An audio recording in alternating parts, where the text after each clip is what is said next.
CCU students gathered in front of Singleton Hall to protest the Turning Point USA poster they say was offensive.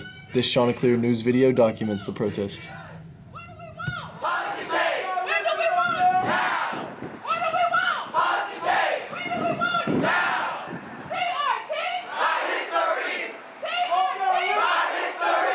We are having a peaceful demonstration on the fact that we feel disrespected, the fact that we feel unheard, and the fact that we feel unsupported. And so what came of it was a flyer posted by an organization on campus. What we're trying to convey to you is that we are all about love. We want this to be a loving campus. Right, we want absolutely. this to be a loving country. But that language diminishes our heritage. If you're calling yourselves a university, that should mean that all students are respected, safe, and secure in what they believe and who they believe and their educational rights. And I just feel like Coastal has dropped the ball on that. The first thing that I noticed was Dr. Martin Luther King Jr. being on the flyer and his name being lowercase and not capitalized, and the disrespect that came from that, and just having him on that flyer as well. And it's a quote from him: "Hate cannot drive out hate, only love can do that."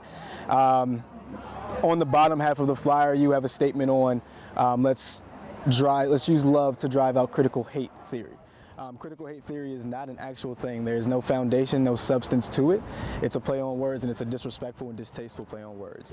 While you feel that racism is it's not something that you can necessarily control, it's our lived experience. So while you feel as though children shouldn't be taught that, our children are taught that through microaggressions. And that's what we feel like this flyer is about. It's a microaggression, and it diminishes us and our history and our heritage. If we're representing Till Nation the way that it needs to, all we need to do is show love and positivity for all cultures, backgrounds, ethnicities, and races. We can request that you take that flyer down and all the flyers that have been placed on campus to show that you're speaking of the solidarity and you're talking of this togetherness and unity. We would love to see all the flyers taken down in support of not only us and our respect for our community, but in solidarity for the university. The board heard Amos, they heard Tyreek, but now the onus falls to us. We got to act on it. I've heard Avery say, well, you haven't acted in the past. I can't speak to what happened before, but I can promise you that we'll act now.